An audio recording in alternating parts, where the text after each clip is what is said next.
इस स्टोरी के माध्यम से if I were you story के माध्यम से स्टोरी राइटर ने प्ले राइटर ने हमें ये बताने की कोशिश की है कि चाहे परिस्थिति कैसी भी हो, हम लोग कैसी भी स्थिति में फंस जाए, कितना भी ऑकवर्ड सिचुएशन हो, हमें अपना इंटेलिजेंस नहीं खोना चाहिए और अपना प्रेजेंस ऑफ माइंड नहीं खोना चाहिए। हमें बिल्कुल भी डरना नहीं चाहिए, बल्कि अपने ब्रेन का सही तरीके से यूज करना चाहिए उस मुसीबत से बाहर निकलने के लिए। So this story focuses on intelligence and presence of mind. तो ये स्टोरी में हमने बताया था कि दो कैरेक्टर हैं। पहला तो जेरार्ड है। तो इस स्टोरी में हम लोग पढ़ेंगे जेरार्ड के प्रेजेंस ऑफ माइंड के बारे में, उसके इंटेलिजेंस के बारे में। यह स्टोरी हमें यह भी बताता है कि अगर कॉन्फिडेंस है तो ओवर कॉन्फिडेंस आपको किसी भी मुसीबत में डाल सकता है। तो ओवर कॉन्फिडेंस किस तरह से मुसीबत में डाल सकता है, ये लागू होगा इंट्रूडर के केस में। अभी आगे हम लोग स्टडी करेंगे इस स्टोरी को, तो हम लोग देखेंगे कि इंट्रूडर काफी ओवर कॉन्फिडेंट है, वो अपने आप को काफी स्मार्ट समझ रहा है। जबकि ऑन द कॉन्ट्ररी जेरार्ड बुरी परिस्थिति में फंसा हुआ है, फिर भी वो कूल माइंड होता है, पेशेंस का सहारा लेता है, प्रेजेंस ऑफ माइंड यूज करता है और अपने इंटेलिजेंस का यूज करता है। तो इस प्ले के दो कैरेक्टर और दोनों दो डिफरेंट वैल्यू शो करते हैं।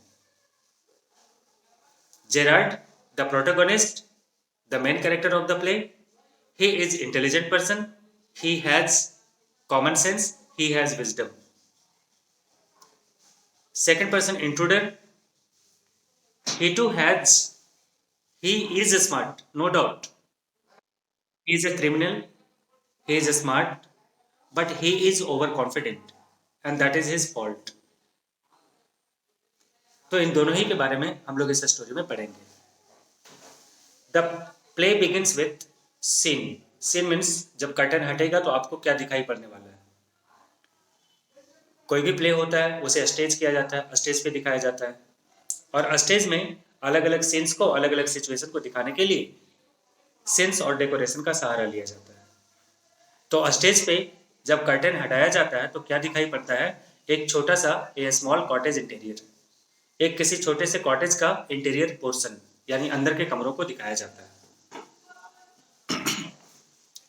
There is an entrance, there is an entrance back right. अब इस कमरे में जो कमरा का सीन दिखाया जा रहा है, उसके पीछे वाले हिस्से में राइट साइड में एक कर्टन है और कर्टन के पीछे छुपा हुआ एक दरवाजा है।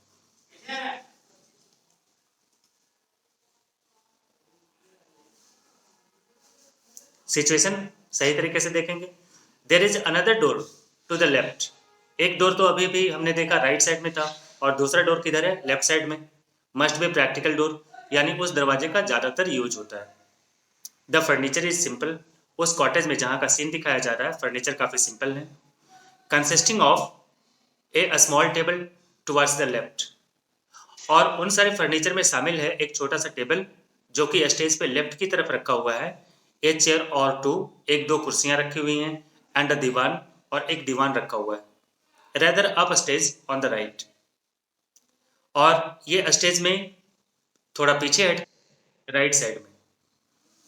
On the table is a telephone. छोटा सा टेबल जिसकी हम लोग बात कर रहे थे, उस पर एक टेलीफोन रखा हुआ है। When the curtain rises, Gerard is standing by the table making a phone call. Curtain जब हटता है तो ये सारा सीन दिखाई पड़ता है, और वहां दिखाई पड़ता है जेरार्ड। जेरार्ड कौन है, इस स्टोरी का, इस प्ले का प्रोटोगोनिस्ट है। जेरार्ड भी वहां पे खड़ा है टेबल के पास, और वो इस समय क्या कर रहा है, मेकिंग अ फोन कॉल। वो इस समय एक फोन कॉल कर रहा है। He is a medium height and wearing horn rimmed glass. वो जेरार्ड कैसा है, उसका हाइट कैसा है, मीडियम हाइट है, और उसने एक चश्मा पहना हुआ है, और चश्मा कैसा है, हॉर्न रिम्ड। हॉर्न रिम्ड कैसा होता है, अब अभी मैं आपको ड्राइंग इसकी नहीं दिखा सकता,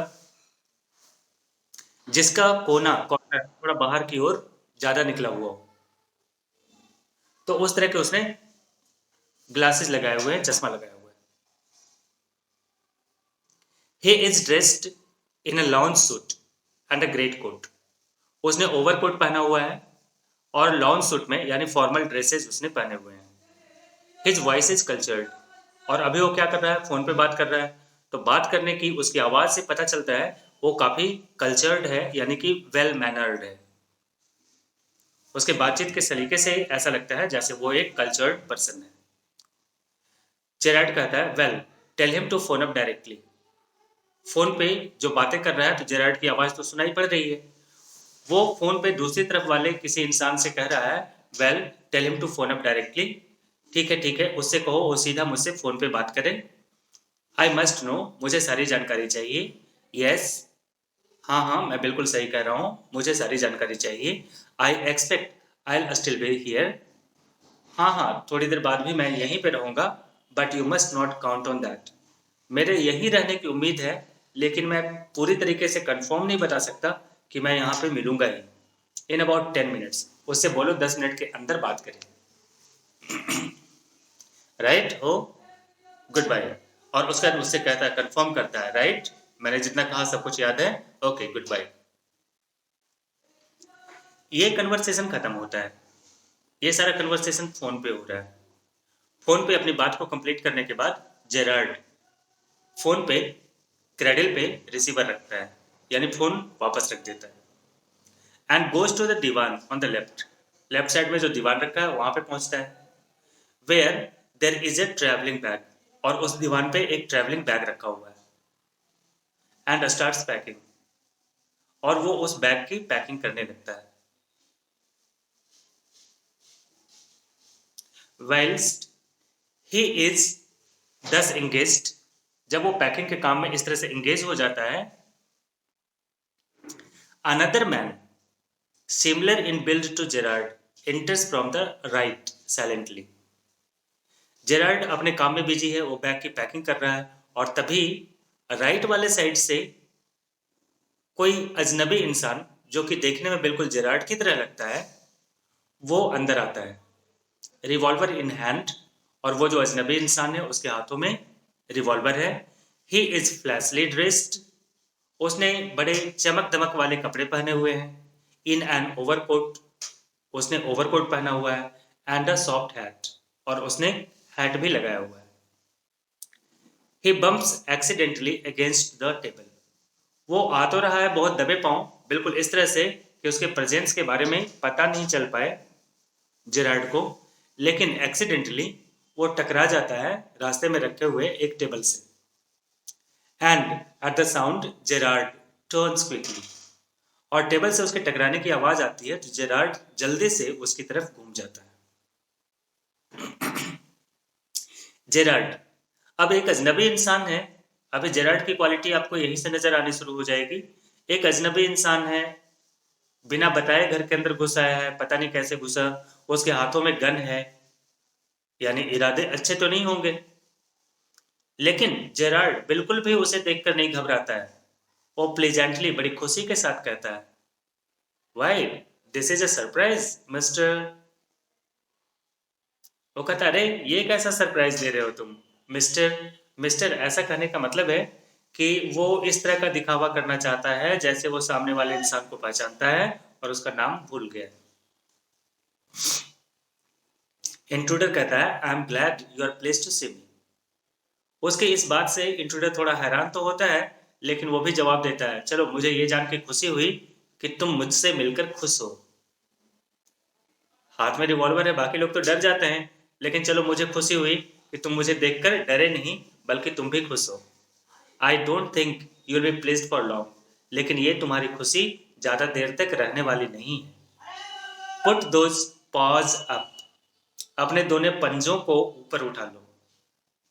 दोनों पॉज को, दोनों ऊपर उठा लो। उसके कहने का मतलब है तुम अपने दोनों हाथों को ऊपर उठा लो।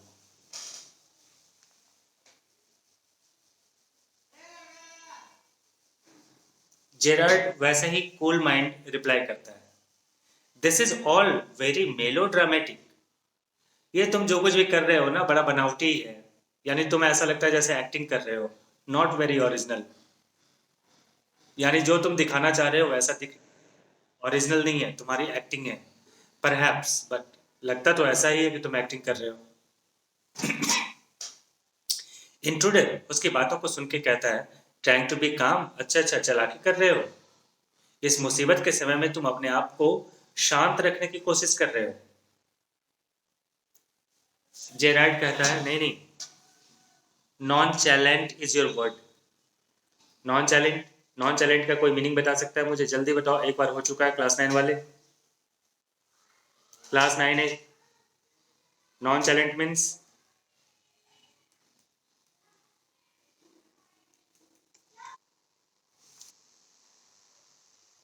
बेपरवाह।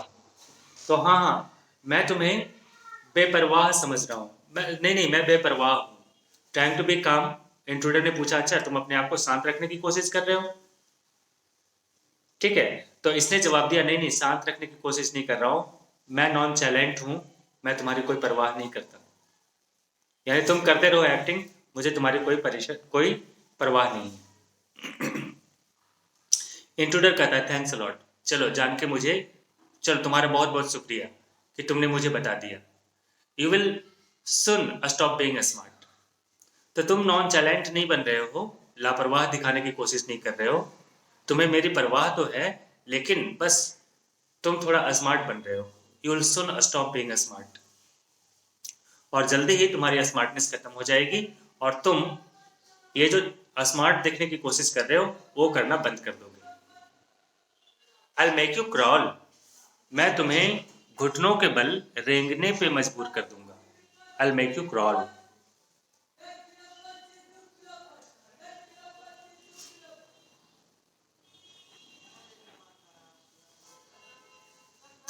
आई make you crawl, I want to know a few thing. See, तो उस इंट्रूडर ने उसको धमकी देते हुए कहा, अच्छा तुम जितनी चालाक, मतलब तुम चालाकी करने की कोशिश कर रहे हो, स्मार्ट बनने की कोशिश कर रहे हो, कोई बात नहीं, अभी जल्दी ही मैं तुम्हें घुटनों के बल रेंगने के लिए मजबूर कर दूंगा, तुम क्रॉल करते नजर आओगे। And I want to know a few things, और तुमसे मुझे कुछ जानकारियां चाहिए। ठीक है, समझ रहे हो? सी का मतलब यहाँ पे हुआ, क्या तुम मेरी बात समझ रहे हो?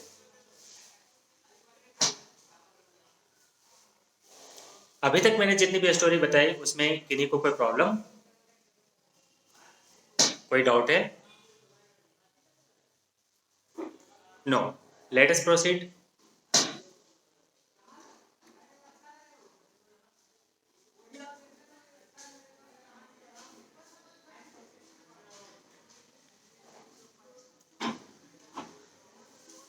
तो अभी अभी उस इंट्रूडर ने क्या कहा था कि मैं तुमसे कुछ जानकारियां हासिल करना चाहता हूँ। जेरार्ड कहता है, एनीथिंग यू लाइक। हाँ हाँ, जो चाहो पूछ लो।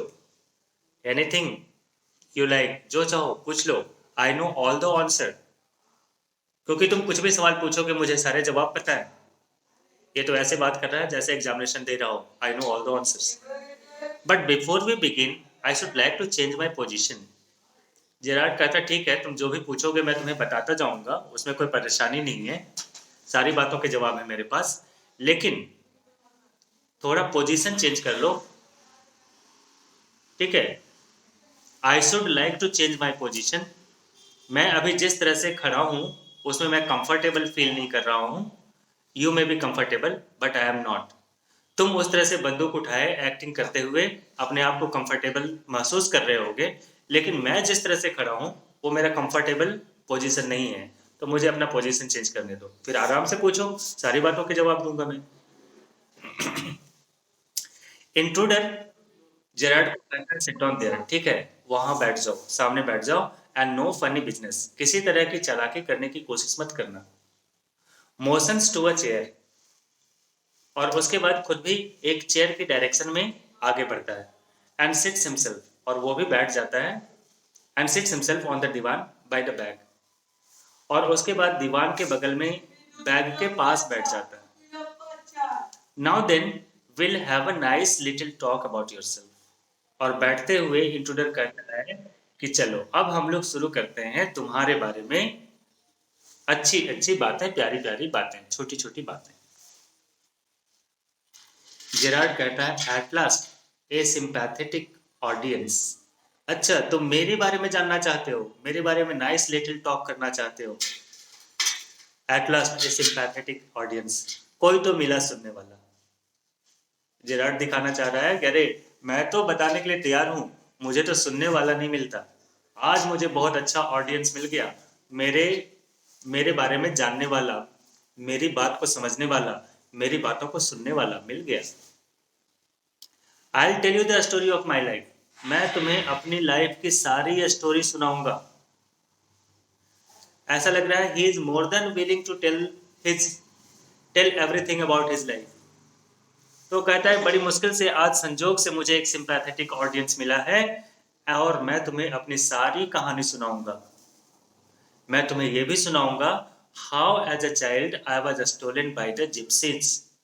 मैं तुम्हें अपने बचपन की कहानी सुनाऊंगा, जब मैं बहुत छोटा था तो मुझे जिप्सीज चुरा कर लेके भाग गए थे। And why at the age of 32 I find myself in my lonely Essex cottage. और साथ ही साथ मैं तुम्हें यह भी बताऊंगा कि मेरी उम्र 32 ईयर्स हो गई है, इसके बावजूद भी मैं अभी तक अकेला हूँ, अनमैरिड हूँ और इस एसेक्स कॉटेज में रहता हूँ। हाउ, अभी वो हाउ बताने वाला सिलसिला खत्म नहीं हुआ है, वो बोलता जा रहा है। अभी उसने कहा था ना बड़ी मुश्किल से सुनने वाला मिला, सब कुछ बताने के लिए तैयार है, ऐसा दिखावा कर रहा है। इंट्रूडर कहता है keep it to yourself and just answer my question.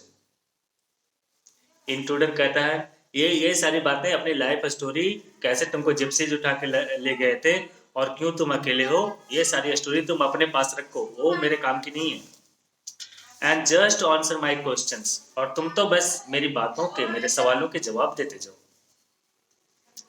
You live here alone, well do you. उसने अपना पहला सवाल पूछा, तुम यहाँ अकेले रहते हो ना। जेरार्ड कहता I am sorry, I thought you were telling me not asking me. तो अभी इंट्रूडर ने क्या कहा था, यू लिव हियर अलोन।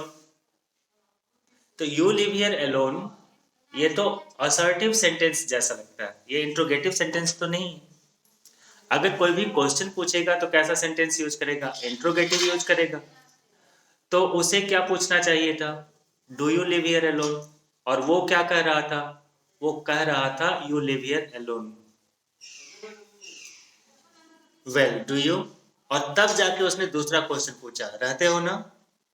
तो जेरार्ड ने उसके पहले वाले क्वेश्चन को पॉइंट आउट किया, कहा आई एम सॉरी, देखो मुझे अफसोस है, लेकिन तुम तो जैसे मुझे बता रहे हो, तुम मुझसे पूछ कहाँ रहे हो। अभी तो तुम बोल रहे थे तुम मुझसे कुछ सवालों के जवाब जानना चाह रहे हो, तो तुम सवाल पूछो, तुम तो जवाब दिए जा रहे हो। एक क्वेश्चन ऑफ इन्फ्लेक्शन, एक्चुअली ये तुम्हारी गलती नहीं है, ये कंफ्यूजन अक्सर लोगों को होता है, लोग ऐसी गलतियां अक्सर करते हैं। ये क्वेश्चन ऑफ इन्फ्लेक्शन है। इन्फ्लेक्शन, चलो कोई भी, जो भी ऑनलाइन है, कोई बताएगा मुझे इन्फ्लेक्शन का मीनिंग क्या होता है।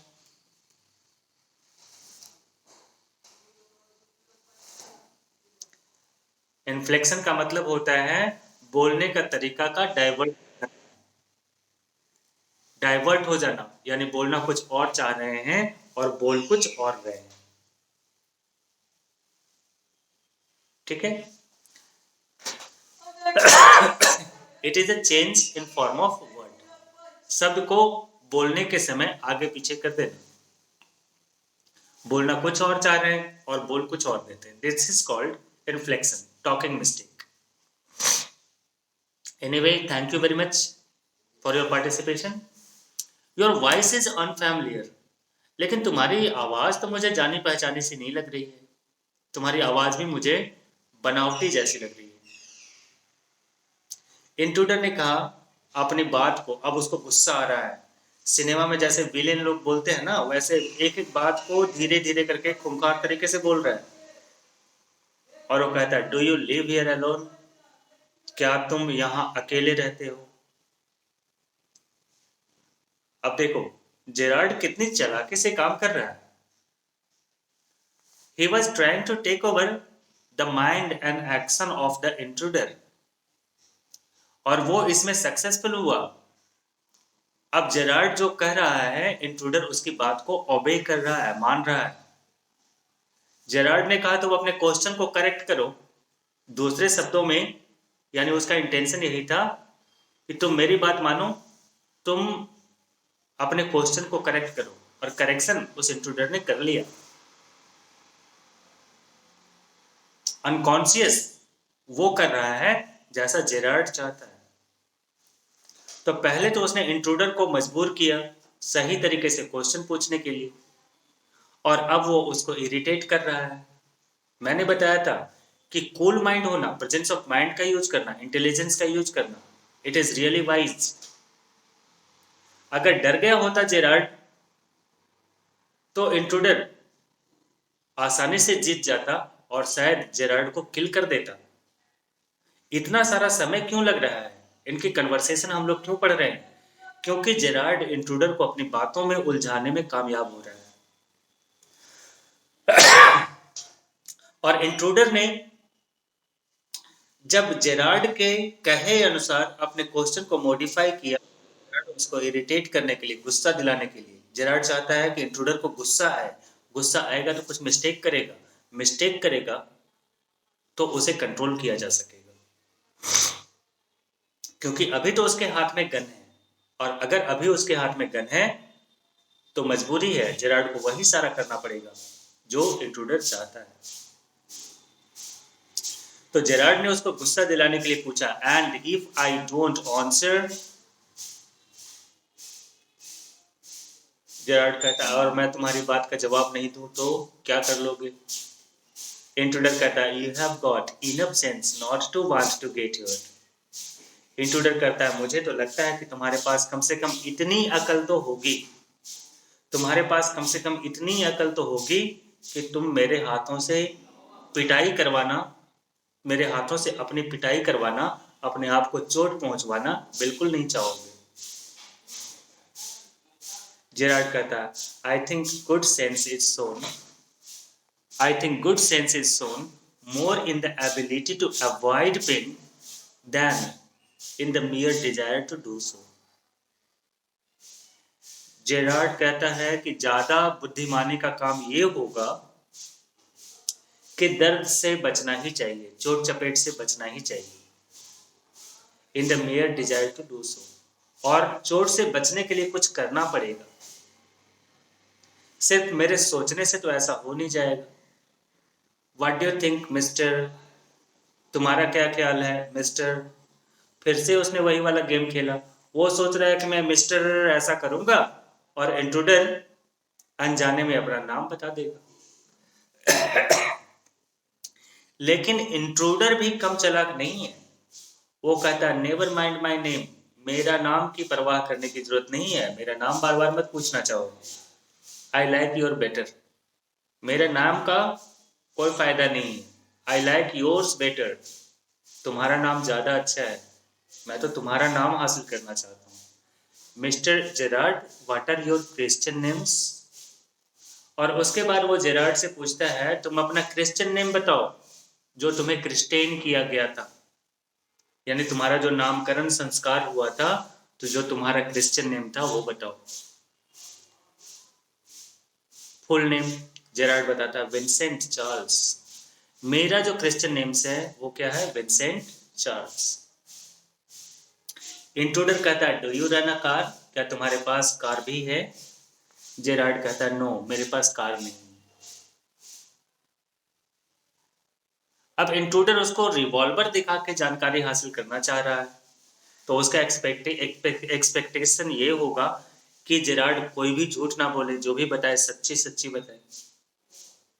अब वो जानबूझ के झूठ बोल रहा है, क्योंकि मैंने पहले भी पॉइंट आउट किया कि वो इंट्रूडर को गुस्सा दिलाना चाह रहा है। पहली बार उसने गुस्सा दिलाने के लिए क्या कहा? अगर मैं तुम्हारे सवालों के जवाब नहीं दूं तो क्या कर लोगे? और अब क्या कह रहा है? अब झूठ बोल रहा है। इंट्रूडर ने पूछा, do you run a car, क्या तुम्हारे पास कार भी है? जेरार्ड कहता, नहीं, मेरे पास कोई कार वार नहीं है। इंट्रूडर कहता, दैट्स अ लाई, तुम झूठ बोल रहे हो। You are not dealing with a fool, तुम्हें पता होना चाहिए तुम किसी मूर्ख आदमी से बात नहीं कर रहे हो। I am as smart as you and smarter, मैं भी तुम्हारी तरह स्मार्ट हूं, बल्कि तुमसे ज्यादा स्मार्ट हूं। क्या दिख रहा है इसकी बातों में? I am as smart as you and smarter, मैं भी तुम्हारी ही तरह स्मार्ट हूं, बल्कि तुमसे ज्यादा स्मार्ट हूं, स्मार्टर हूं। क्या दिखाई पड़ रहा है? Over confidence. और इस स्टोरी को शुरू करने से पहले मैंने आपको बताया था, ओवर कॉन्फिडेंस किसी बड़ी मुसीबत में डाल सकता है। तो यहाँ पे इंट्रूडर क्या, इंट्रूडर में हमें क्या दिखाई पड़ रहा है? उसके बोलने में क्या दिखाई पड़ रहा है? ओवर कॉन्फिडेंस दिखाई पड़ रहा है, यानी मुसीबत में इंट्रूडर फंसने वाला है।